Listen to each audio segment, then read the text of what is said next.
P R Sivasankar, ഈ ആഗോള അയ്യപ്പ സംഗമത്തിന് എത്രമാത്രം സുതാര്യതയെന്നാണ് വിലയിരുത്തൽ? ഞാൻ അതിനു മുൻപ് രണ്ട് കാര്യം കൂടെ പറഞ്ഞോട്ടെ. അദ്ദേഹം ഈ മതനിഷിദ്ധമല്ല സംസ്ഥാനത്തെ CPM അല്ലെങ്കിൽ പൊതുവെ കമ്മ്യൂണിസ്റ്റ് പാർട്ടി എന്ന് പറയുമ്പോൾ അത് ഏത് കാലം മുതൽ എന്നുള്ളതും കൂടി ശ്രീ ഹസ്കർ ഒന്ന് ചിന്തിക്കണം. എത്ര പ്രാവശ്യം സഖാവ് EMS നമ്പൂതിരിപ്പാട് ശിവഗിരിയിൽ പോയിട്ടുണ്ട്, അല്ലെങ്കിൽ ഗുരുദേവനെ കുറിച്ചിട്ട് ശ്രീനാരായണ ഗുരുദേവൻ എന്ന് പറഞ്ഞിട്ടുണ്ട്. അദ്ദേഹത്തെക്കുറിച്ച് സ്വാതന്ത്ര്യ സമര കാലഘട്ടത്തിൽ ഗുരുദേവനെയും അതുപോലെ തന്നെ വിവേകാനന്ദനെ കുറിച്ച് ശ്രീ EMS നമ്പൂതിരിപ്പാട് എഴുതി വെച്ചിട്ടുള്ളത് ബൂർഷ്വാ സന്യാസികളെന്നാണ്. പിന്നെയുള്ള വാക്കുകളൊന്നും ഇവിടെ പറയാൻ കൊള്ളില്ല, അത്രയേറെ മോശമായിട്ടാണ് പറഞ്ഞിട്ടുള്ളത്. ഇപ്പൊ ഇവിടെ ചൂണ്ടിക്കാണിക്കുന്ന ഈ ഇതിലെ അഴിമതികൾ മുൻകാലങ്ങളിൽ ഇപ്പൊ ആഗോള അയ്യപ്പ സംഗമം നടക്കുമ്പോൾ എന്റെ നാട്ടില് അർബൻ കോൺക്ലേവ് എന്ന് നടത്തുന്ന പരിപാടിയുടെ ഒരു ഫോട്ടോയാണ് ഇപ്പൊ കാണിക്കുന്നത്. അർബൻ കോൺക്ലേവ് എന്ന് പറഞ്ഞ് കഴിഞ്ഞ സെപ്റ്റംബറിൽ ഞങ്ങളുടെ മുഖ്യമന്ത്രിയായിരുന്ന മനോഹർലാൽ ഖട്ടർ വന്നിട്ട് ഉദ്ഘാടനവും ചെയ്തു.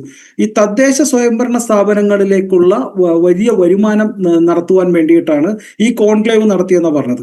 ഇതിന്റെ ബേസിക് കാര്യങ്ങളിലേക്ക് ഒരു നടപടിയും കൂടാതെ കുറച്ചു പേര് വന്ന് പ്രസംഗിക്കുകയും കുറെ ആളുകളെ വിളിച്ചിട്ട് 5 സ്റ്റാർ ഹോട്ടലിൽ താമസിപ്പിക്കുകയും ചെയ്തിട്ട് സംസ്ഥാനത്തെ തദ്ദേശ സ്വയംഭരണ സ്ഥാപനങ്ങളിൽ നിന്ന് 2 കോടിയും 3 കോടിയും വെച്ച് കളക്ട് ചെയ്തുകൊണ്ട് ഏതാണ്ട് 50-100 കോടി രൂപ ഒരു ആവശ്യവുമില്ലാതെ ചെലവാക്കി. ഇതിനെക്കുറിച്ചിട്ട് ഇതുവരെ അർബൻ കമ്മ്യൂണിറ്റി റിപ്പോർട്ട് ചർച്ച ചെയ്തിട്ടില്ല. കേന്ദ്ര സർക്കാരിന്റെയും സംസ്ഥാന സർക്കാരിന്റെയും അനുമതിയോടുകൂടി എങ്ങനെയാണ് ഒരു അർബൻ ഡെവലപ്മെന്റ് നടത്തണ്ടേ എന്നുള്ള റിപ്പോർട്ട് ചർച്ച ചെയ്തിട്ടില്ല. ഇവിടെ ചർച്ച ചെയ്തത് കുറെ പേര് വന്ന് പ്രസംഗിക്കുകയും ഈ ഘടനയുമായിട്ട് ഒരു ബന്ധമില്ലാത്ത കുറെ കാര്യങ്ങൾ പറയുകയും ചെയ്തതല്ലാണ്ട് സംസ്ഥാനത്തെ ഒരു കോർപ്പറേഷനിൽ, കൊച്ചിൻ കോർപ്പറേഷനിൽ ഒരു കൊതുകും കുറഞ്ഞിട്ടില്ല, ഒരു കുഴിയും മാറിയിട്ടില്ല, ഒരു വ്യത്യാസവും വന്നിട്ടില്ല. ഇതിനെക്കുറിച്ചിട്ടുള്ള റിപ്പോർട്ടും ചർച്ച ചെയ്തിട്ടില്ല എന്നുള്ളതാണ് ഏറ്റവും പ്രധാനപ്പെട്ട കാര്യം. ചെലവ് ഏതാണ്ട് 40 കോടി രൂപയും. ഇതിന്റെ മറ്റൊരു രൂപമാണ് ഇവിടെ നടക്കുവാൻ പോകുന്നത്. ഇവിടെ നോക്കൂ, ഇവിടെ സംസ്ഥാനത്ത് അയ്യപ്പ സംഗമം നടത്തുവാനായിട്ട് പോകുന്നു. 20 ലക്ഷം രൂപയാണ് 200 ലക്ഷം രൂപയാണ് ഇൻഫ്രാസ്ട്രക്ചർ ആൻഡ് മെയിൻ ഇതിനു വേണ്ടിയിട്ട് ചെലവാക്കുന്നത് ഈ അയ്യപ്പ സംഗമത്തിന്റെ. അതിന്റെ എക്സ്റ്റൻഷൻ VIP വേണ്ടിയിട്ട് വീണ്ടും 200 ലക്ഷം രൂപ ചെലവാക്കുന്നു. ഇത് ഒരാളിങ്കലിലാണ്. 200 ലക്ഷം രൂപ മീഡിയ പബ്ലിസിറ്റിക്ക് മാത്രം 200 ലക്ഷം രൂപ. അതുപോലെ തന്നെ അതിന്റെ കൂടെ 150 ലക്ഷം രൂപ സോഷ്യൽ മീഡിയയ്ക്കും അതുപോലെ തന്നെ ഫിലിമിനും FM-നും വേണ്ടിയിട്ട് ചെലവാക്കുന്നു. 100 കോടി രൂപ ലോജിസ്റ്റിക്കിന് വേണ്ടിയിട്ട് മാറ്റിവെച്ചിരിക്കുന്നു. 100 ലക്ഷം ഫുഡ് ആൻഡ് അക്കോമഡേഷൻ മാറ്റിവെച്ചിരിക്കുന്നു. 200 ലക്ഷം safety and security and technical സപ്പോർട്ടിന് വേണ്ടി മാറ്റിവെച്ചിരിക്കുന്നു. അടുത്ത 200 ലക്ഷം രൂപ കൾച്ചറൽ ഇവന്റ്സിന് വേണ്ടി മാറ്റിവെച്ചിരിക്കുന്നു. 100 ലക്ഷം രൂപ ഇവന്റ് മാനേജ്മെന്റിന് വേണ്ടി മാറ്റിവെച്ചിരിക്കുന്നു. 150 ലക്ഷം വെൽക്കം ഗിഫ്റ്റിന് വേണ്ടി മാറ്റിവെച്ചിരിക്കുന്നു. ഇത്രയേറെ ലക്ഷങ്ങൾ, കോടികൾ രൂപയാണ് ഈ അയ്യപ്പ സംഘത്തിന് വേണ്ടി മാറ്റിവെച്ചിരിക്കുന്നത്. ഇത് സംസ്ഥാന സർക്കാരിന്റെ ചെലവിലെ ഒരാളെങ്കിലും കൊടുത്തേക്കുന്ന കണക്കല്ലേ? ഇത്രയും കോടി രൂപ മാറ്റിവെച്ചുകൊണ്ട് സംസ്ഥാന സർക്കാർ നടത്തുന്ന ഈ വലിയ ഒരു രാഷ്ട്രീയ മാമാങ്കത്തിന് അല്ലെങ്കിൽ നാടകത്തിന് എന്തിനാണ് അയ്യപ്പ സംഘം എന്ന് പേരിട്ടത്?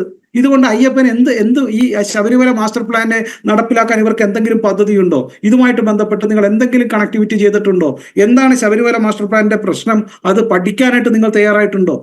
ഇത് നേരത്തെ ഞാൻ പറഞ്ഞതുപോലെ അർബൻ കോൺക്ലേവ് പോലെ ഇതും വെറും ഒരു തരംതാണ പരിപാടിയായി മാറും എന്നുള്ള കാര്യത്തിൽ യാതൊരു തർക്കവുമില്ല. നിങ്ങൾക്ക് സംസ്ഥാന സർക്കാരിന് ഇതിൽ എന്തെങ്കിലും താല്പര്യമുണ്ടായിരുന്നെങ്കിൽ ഒരു കാര്യം നിങ്ങൾ കണ്ടേ, സെൻട്രൽ ഗവൺമെന്റ് വനം വകുപ്പിന് വേണ്ടിയിട്ട് ജിയോ ഇറക്കിയിട്ടുണ്ടായിരുന്നല്ലോ. ഹൈക്കോടതിയിലെ ASD കുറിപ്പ് ജോയിന്റ് സർവേ ഒക്കെ നടത്തിയിട്ട് അതിന് കുറ്റിയടിച്ച് കൃത്യമായി സ്പേസ് ഇട്ടിരുന്നു. അഡീഷണൽ ഒരു അഡ്വക്കേറ്റ് കമ്മീഷനും അന്വേഷണ കമ്മീഷൻ റിപ്പോർട്ട് കൊടുത്തു.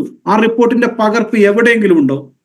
ASD കുറിപ്പിന്റെ റിപ്പോർട്ടിൽ കൃത്യമായിട്ട് 111 ഏക്കർ ഉണ്ടായിരുന്ന സംസ്ഥാനത്തെ ഏറ്റവും പ്രധാനപ്പെട്ട ഒരു കേന്ദ്രമായ ശബരിമലയിൽ ഇന്ന് 63 ഏക്കറേ ഉള്ളൂ. ബാക്കി സ്ഥലം കയ്യേറിയിരിക്കുന്നു.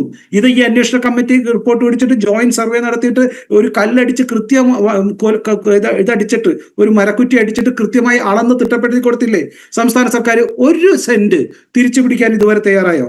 അപ്പൊ തയ്യാറായിട്ടില്ല.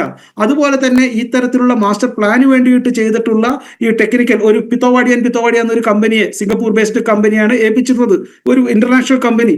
ഈ ശബരിമലയെ പോലുള്ള വലിയ ഒരു അയ്യപ്പ കേന്ദ്രത്തെ, ഈ കേരളത്തിലെ തന്നെ ഒരുപക്ഷെ അല്ലെങ്കിൽ സൗത്ത് ഇന്ത്യയിലെ ഏറ്റവും പ്രധാനപ്പെട്ട ഒരു കേന്ദ്രത്തെ ഈ ലോകോത്തരമായി വളർത്തുവാനായിട്ട് വെച്ചിട്ട് ഇവിടെ അത് തിരിച്ചേൽപ്പിച്ചത് ട്രിവാൻഡ്രം എഞ്ചിനീയറിംഗ് കോളേജിലല്ലേ? ട്രിവാൻഡ്രം എഞ്ചിനീയറിംഗ് കോളേജ് ശിവഗിരിക്കെതിരെ എത്രത്തോളം നിരുത്തരവാദിത്തപരമായി നടത്തിയതും പൊളിച്ചുവാണെന്ന് നമുക്കറിയാം. അപ്പോൾ ശിവഗിരിയെ നശിപ്പിച്ചതുപോലെ തന്നെ ശബരിമലയെ നശിപ്പിക്കാനായിട്ടല്ലേ നിങ്ങൾ ശ്രമിക്കുന്നത്? അതിനുശേഷം ഒരു കല്ല് നിങ്ങൾ ഈ ശബരിമല മാസ്റ്റർ പ്ലാന് വേണ്ടിയിട്ട് ചെയ്തിട്ടുണ്ടോ? ഇത് അടുത്ത പ്രശ്നം. പിന്നെ ഇപ്പൊ പുതിയൊരു നടപടി കൊണ്ടുവന്നിട്ടുണ്ടല്ലോ, പെരിയാർ ടൈഗർ റിസർവ് പ്ലാനില് അതിന്റെയും പിന്നെ അതേപോലെ സ്റ്റേറ്റ് വൈൽഡ് ലൈഫ് ബോർഡിന്റെയും ചെയർമാൻ സംസ്ഥാനത്തെ മുഖ്യമന്ത്രിയാണ്. അങ്ങനെ തന്നെ ഇരിക്കട്ടെ, അത് തന്നെയാണ് നല്ലത്.